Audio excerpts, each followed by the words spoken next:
The following materials will be needed when using an oxygen cage: an oxygen source and flow meter, oxygen extension tubing, an oxygen cage or incubator. To begin, connect one end of the oxygen tubing to the flow meter and place the open end into a small opening in the cage or incubator. Place the patient in the enclosure and limit the amount of air leak by covering any openings.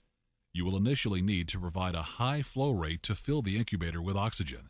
Then reduce the flow rate to 5 to 15 liters per minute.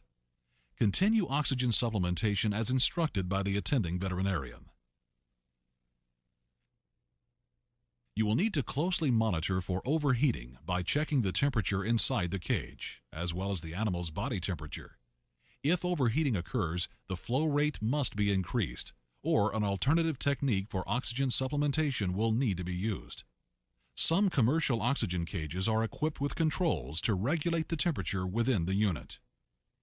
This method may not reach the levels of inspired oxygen that nasal catheters do, but can be very useful for animals, especially cats, that stress easily and require minimal stress in between procedures.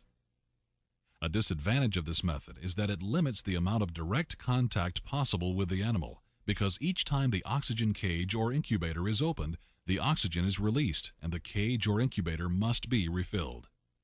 It is useful to have an instrument that measures oxygen concentration in the cage so that you can know when the desired concentration of oxygen is achieved. Measure the concentration regularly to ensure that the proper oxygen levels are maintained in the enclosure. Be sure to clean the oxygen cage after each use with a disinfecting agent.